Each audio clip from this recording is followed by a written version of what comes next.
வலியற்ற varicose vein சிகிச்சை எளிய 30 நிமிட செயல்முறை 7847045678.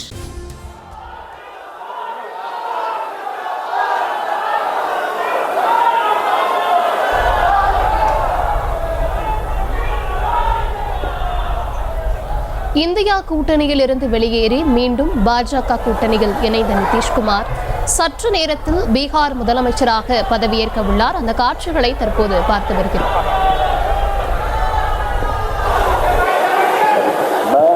नितीश सत्यनिष्ठा से प्रतिज्ञान करता हूं कि मैं विधि द्वारा स्थापित भारत के संविधान के प्रति सच्ची श्रद्धा और निष्ठा रखूंगा। मैं भारत की प्रभुता और अखंडता अक्षुण्ण रखूंगा। मैं बिहार राज्य के मुख्यमंत्री के रूप में अपने कर्तव्यों का श्रद्धापूर्वक और शुद्ध अंतःकरण से निर्वहन करूंगा तथा मैं भय या पक्षपात, अनुराग या द्वेष के बिना सभी प्रकार के लोगों के प्रति संविधान और विधि के अनुसार न्याय करूंगा।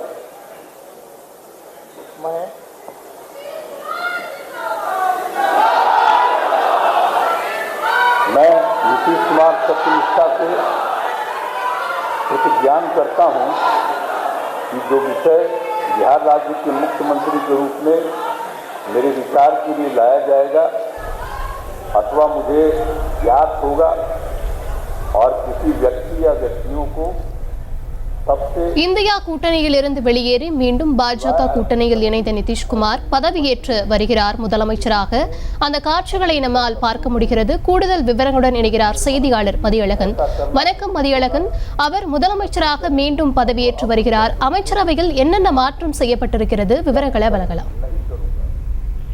ராஷ்டிரிய ஜனதா தளம், காங்கிரஸ் உள்ளிட்ட கட்சிகளின் ஆதரவுடன் பீகாரின் முதலமைச்சராக இருந்த ஐக்கிய ஜனதா தளம் கட்சியின் தலைவர் நிதிஷ்குமார் இன்று காலை அந்த பதவியை ராஜினாமா செய்தார். அதற்கான கடிதத்தையும் அவர் ஆளுநரிடம் அளித்த பின்னர் பாஜக உடன் கூட்டணி சேர்ந்து ஆட்சி அமைப்பதற்கான உரிமையை ஆளுநரிடம் கூறினார்.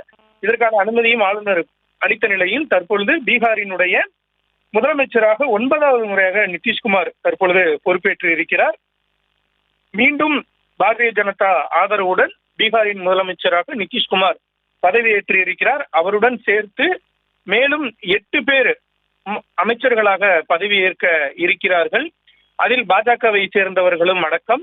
இந்த 8 பேர் அமைச்சர்களாக பதவியேற்பவர்களில் பாஜகவை சேர்ந்தவர்களும் இருக்கக்கூடிய நிலையில் பாஜகவை சேர்ந்த 2 துணை முதலமைச்சர்களாக இருப்பதற்கான வாய்ப்புகளும் இருப்பதாக கூறப்படுகிறது. தேசிய ஜனநாயக கூட்டணியில் மீண்டும் நிதிஷ்குமார் இணைந்திருப்பது பாரதிய ஜனதாவிற்கு ஒரு பெரிய மகிழ்ச்சியை ஏற்படுத்தி இருக்கிறது. இந்தியா கூட்டணி உருவாவதற்கு மிக முக்கிய காரணமாக இருந்தவர் நிதிஷ்குமார். அந்த கூட்டணியினுடைய முதல் கூட்டம் கூட பீகார் தலைநகர் பாட்னாவில் தான் நடைபெற்றது. இந்த நிலையில் அந்த கூட்டணியிலிருந்து வெளியேறி தேசிய ஜனநாயக கூட்டணியில் நிதிஷ்குமார் இணைந்திருக்கிறார். நிதிஷ்குமாருக்கு 9வது முறையாக பீகாரின் முதலமைச்சராக பீகார் மாநில ஆளுநர் தற்பொழுது பதவி பிரமாணம் செய்து வைத்திருக்கிறார். நிதிஷ்குமாரை தொடர்ந்து 8 பேர் அமைச்சர்களாக பதவியேற்க இருக்கிறார்கள். விவரங்களுக்கு நன்றி மதியழகன். வலியற்ற வெரிகோஸ் வெயின் சிகிச்சை எளிய 30 நிமிட செயல்முறை 7847045678. செய்திகளை உடனுக்குடனும் துல்லியமாகவும் தெரிந்து கொள்ள சப்ஸ்கிரைப் பண்ணுங்க.